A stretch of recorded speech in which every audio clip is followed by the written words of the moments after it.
Hello and welcome to part two of our social media strategy videos, and this second part of two videos, so no third part. And I would recommend that if you've not watched the first part, you should go and watch part one, which is available on YouTube as well as Moodle if you're doing this class. So today we're really going to look at how you create a social media strategy. In the last class, or in the last video, part one, we covered, sorry there, I'm flying through. We really answered this question here, which was using social media to solve business challenges. How do we use social media to solve business challenges? And we sort of outlined 8 methods, or if you like, 8 things that we can use social media to do that would help your business and any challenges that it faces. And a quick review of those. First one was communication and outreach, and we talked about how social media now offers a comprehensive two-way communication platform. Again, for more information, you can check out the part one, which goes through these in detail. Community management, we now create and actively engage and indeed create the narrative in these communities. We use social media for customer support and service. There's been a huge growth in reputation management in digital marketing. Obviously, advertising and awareness is something that is used a lot by businesses in today's society. You can use social media for sales and lead generation. It is also used for search engine optimization by creating links between you and your social media platforms and your websites and vice versa to drive traffic to both. But it does help search engine optimization, or getting you higher up the rankings on Google by having active social media accounts. And the last one was it offers great insight and research opportunities for your company. So you can use social media as a great platform for researching certain areas in your business. So that's where we left it. We asked the class to do that, and we discussed it in our class. Today we're really looking at creating a social media strategy, and the source for a lot of our information has come from a workbook chapter, social media strategy. So we've used that in guiding us through this material. However, obviously you can Google search, and there is thousands of pages on helping you to create a social media strategy. This is an introductory video into creating a social media strategy, so perhaps it doesn't go into as much detail. We would rather you have a general good understanding of the basics, and then you can, if you like, from that point on, you can start getting into more detail in each area. So what are the steps in creating a social media strategy? And the steps that we've outlined here are 6 steps. However, you could argue that there are more or less, or maybe sub-steps within steps. And indeed, when you're doing your own research, you might find different variations of this. But we find this, or I find this, very good for, again, just helping to develop a good basic understanding of creating a social media strategy.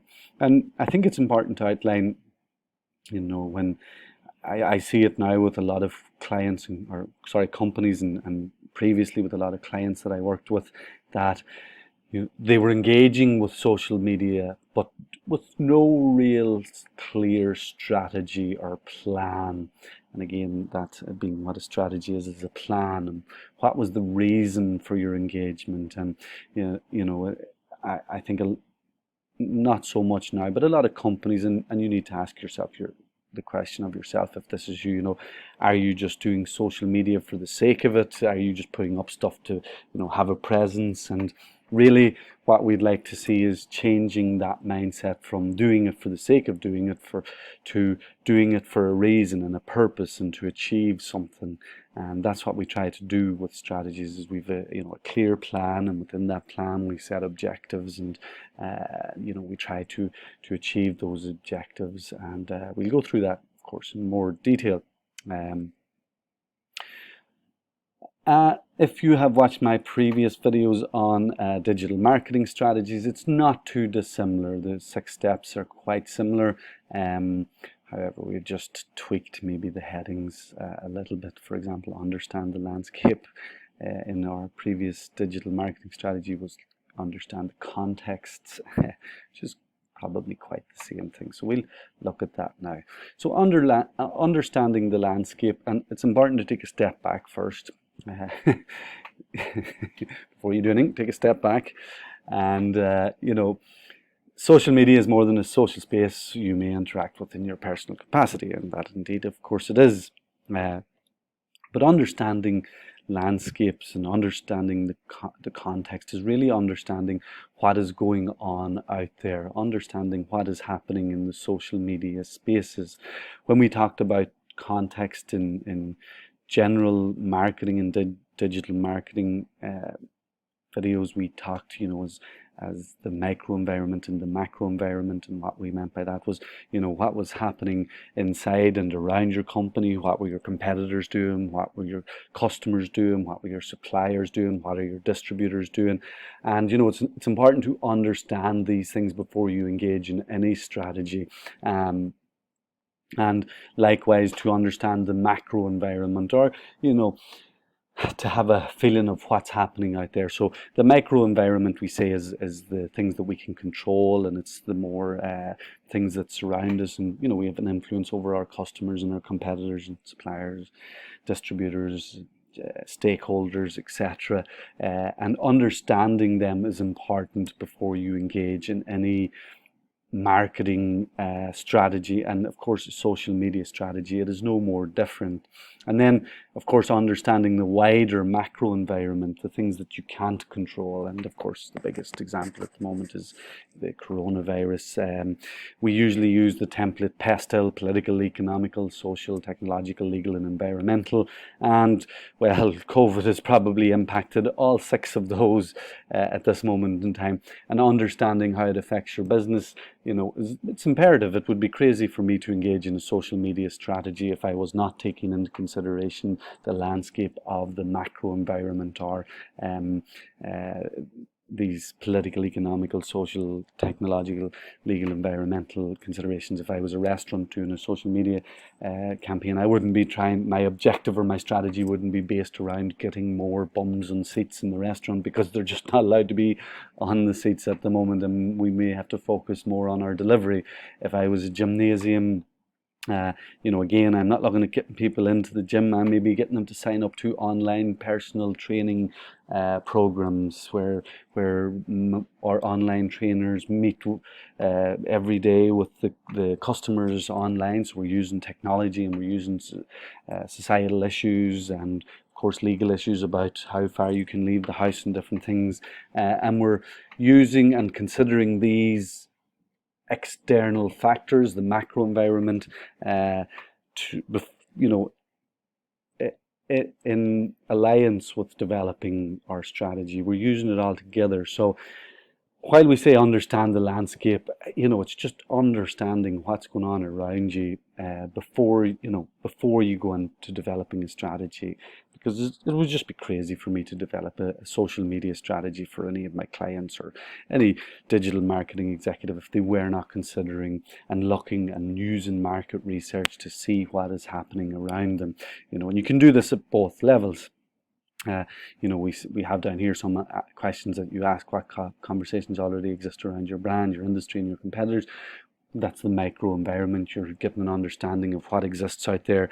You know, you can, if you were new to the company and you're new to digital marketing or social media, you know, then you want to say, well, what have people already said about my restaurant or my gym? And you know, you go out there and you research Instagram and you try and find what comments have been written to get an understanding of, okay, well, you know, there's a negative narrative out there about this, or a positive about this, and you know, that's going to influence our strategy going forward. What's happening within your industry in general, you know, what are the current trends within the restaurant industry, or within the gymnasium industry, or within the hospitality industry, or within the tourism industry, or within the communications industry. So, you know, you should really understand these things before you engage in strategy. And of course, what are your competitors doing? And I suppose a little bit of a cheat, but it was, I guess, when I started the practice of digital marketing, it probably was at the start of the practice itself, and when it was only beginning 10 or 15 years ago. And what I used to always do is, I think if my first client was a dentist, for example, although they were a restaurant and bar, I was probably looking up good active social media accounts in other countries that weren't necessarily competitors, but understanding what they were doing and why they were doing it. And that gave me a good head start and an idea of, okay, well, this is a strategy I could engage in, or this is a thing that they done that I liked and that could work well. So I found that very helpful. Do they have the facts? So again, just hard evidence and information out there. Where does it take place, and on which platforms is it taking place, and what is the best platform to engage my customers on a certain strategy? If I wanted to, for example, do personal training for a gym, online training, what's the best platform for that? Is it something like YouTube where it's a public forum, or am I better using something like Microsoft Teams or something that's more personal and private? And just to understand what is the best platform for the strategy that you're going to engage. Who is doing the most of the talking? What can you as a brand add to this conversation? Is it valuable? And that sort of takes into consideration what we discussed in the last part one of the social media strategy, which is, community outreach and engagement and two-way communication. So just to understand the landscape, I think it's common sense, as we say. A lot of things in marketing are, but it's really just until it's pointed out and you go, yeah, okay, that makes sense. I should understand this before I engage in a strategy. And I think, the coronavirus at the moment, in April 2020, well, it offers a great example of understanding the context and the landscape for beginners in terms of the things that you might consider.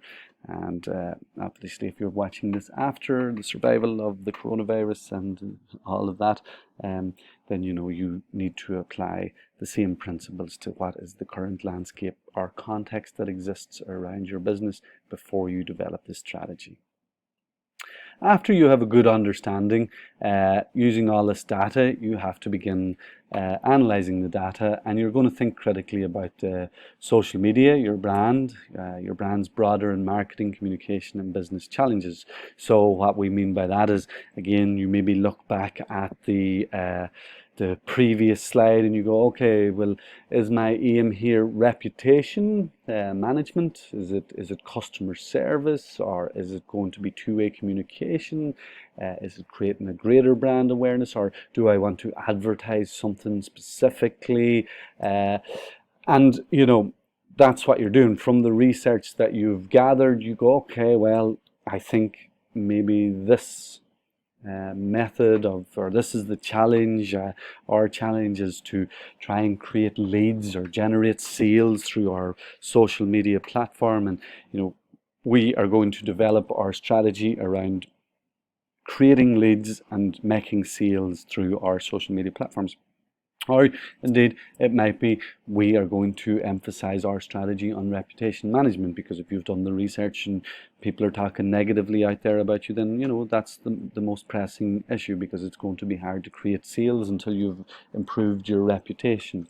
You, of course, might engage in two different strategies at the same time, and that can also be done. So you're not limited to one strategy. However, you want to focus on getting one right before you move on to the second one, ideally. So again, that's thinking critically about social media in your brand, and what's the wider challenge for the business. So first, understand the context. Secondly, okay, understand the context. Now I think that this is the business challenge and the strategy that we need to engage in. The third thing, and if you've ever done marketing or communication or any business subjects before, you'll have come across SMART in setting objectives. And setting objectives, these are the goals and the aims of your strategy. What would you like to achieve? at the end of this digital marketing strategy. And we've often talked, we talked at the start of this video about, I've come across a lot of social media for companies are just doing it for the sake of doing it, and you can see that there sort of lacks this real clear objective in their social media strategy. It's sort of just ad hoc and doing it for the sake of doing it, and I suppose maybe it's better than not doing anything at all. Depends, but ideally in a good strategy, in any plan, you've got to have, right, well, this is our objective, this is what we would like to achieve. And then we use SMART as a guideline, if you like, for setting our objectives. So SMART, of course, is specific, measurable, achievable, realistic, and timed. And what we mean by that, specific, I suppose, detail exactly what needs to be done. And, that might be a case of, from a restaurant, and I'd like to, if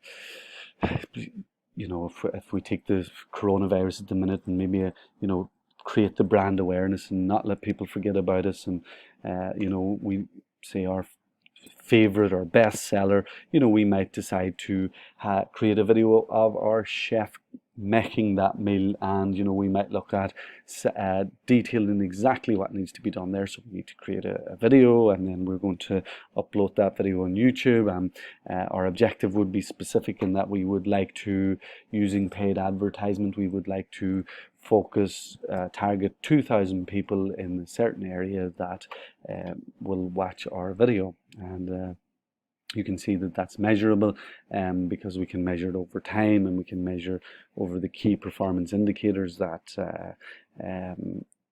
social media use. And sorry now if that's not the best example, I'm only thinking off the top of my head. You can use many different examples of setting objectives, but the more specific you make it, the more detailed the objective is, the easier it is to, I guess, achieve the objective. Measurable, it should be measurable. It must be measurable in that you need to be able to use key performance indicators in social media strategy, and those key performance indicators might be engagement with the video, it might be comments, it might be likes, shares, so, and again, if you're not using videos, if you're just using a poster and engagement with posters, or indeed it's a podcast, how many listens, shares, different things. There are so many tools out there, and we'll look at those tools in a moment that we can use. But first, you're setting your objective, but you do need to think about the tools that you're going to use in your objective, and those tools are in their thousands, whether they are podcasts or videos or posters and paid ads and different things like that.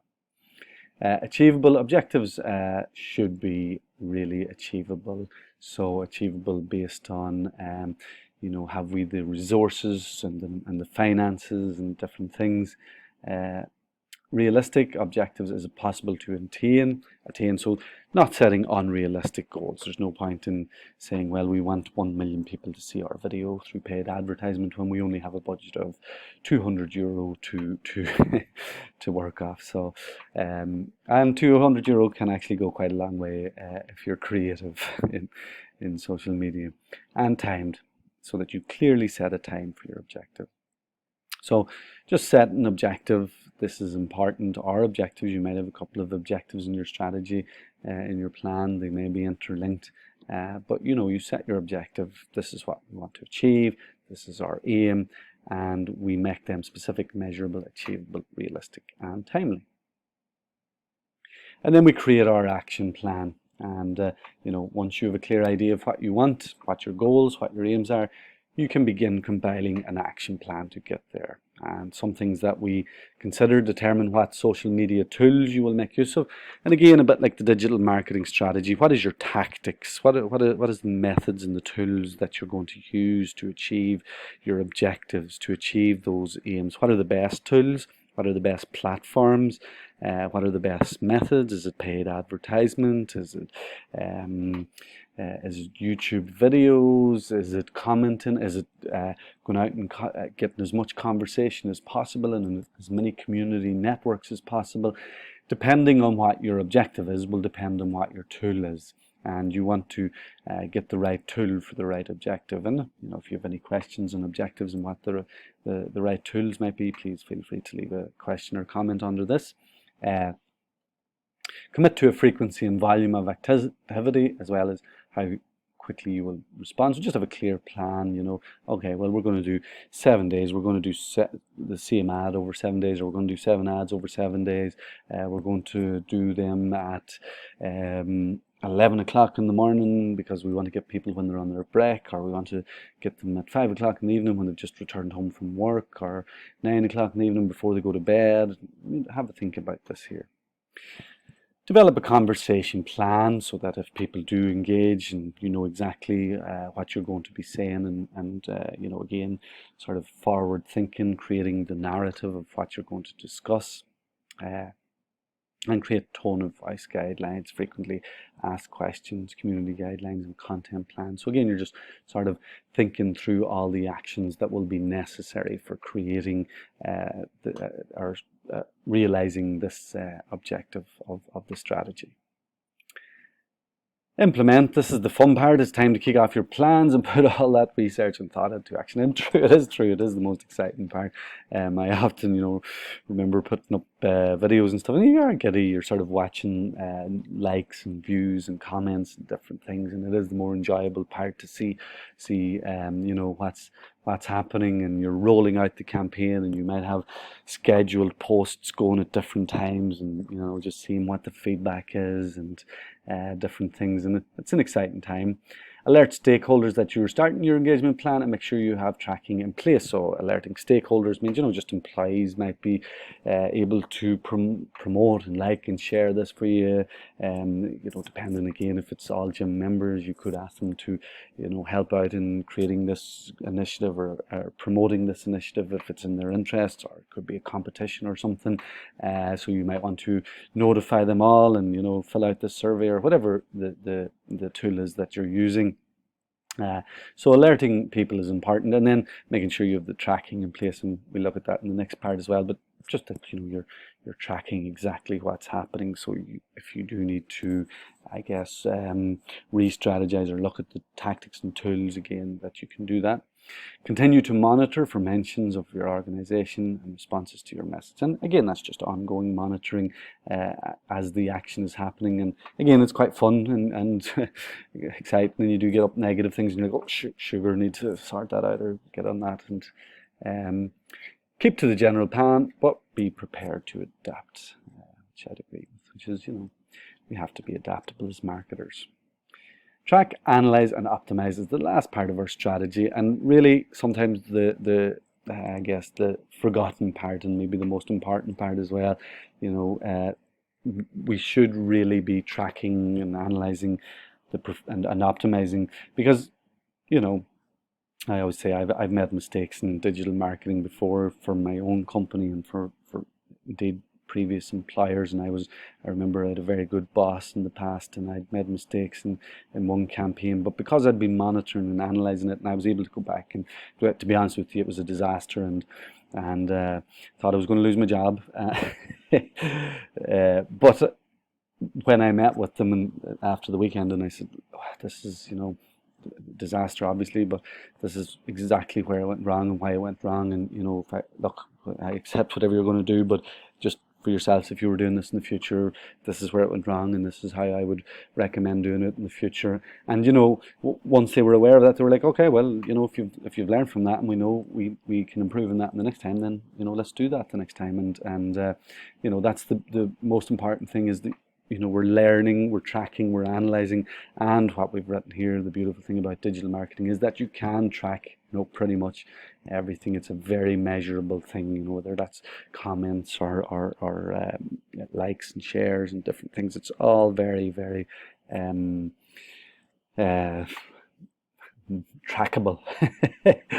And there's so many tools out there, digital tools for monitoring, and I've only named a couple of platform insights, like every platform themselves have their own insights into how something is performing, and web analytics like Google Analytics for websites and different things. So that is the 6 stages of developing a digital marketing strategy. I think it's kind of common sense there, but you know, as I say, it's probably more an introduction. I think each part of that you could go into in much is that the police commissioner from Police Academy, but many more. You could go into much more detail of each section. I'm going off on a sidetrack. You could go into much more information in each section, and we will discuss this more in our class if you are part of my class, and if not, if you're just watching this video on YouTube, please feel free to email me or comment or contact me with any questions that you have on anything else, and indeed watch some of my other videos that do help address some of these in much more detail. We have up here for my class, which I have, as I say, if you're not a part of it, you can go away now. But for my class, in our next session, we'll be discussing these things, and I would like you, not in groups of 2 because of social distancing, but now this social media strategy workbook chapter, I would like you to look at these 3 things: content plans, when to talk, and guide for recovering from an online brand attack. So I would like you to investigate these for our next session, and you can get those video emails.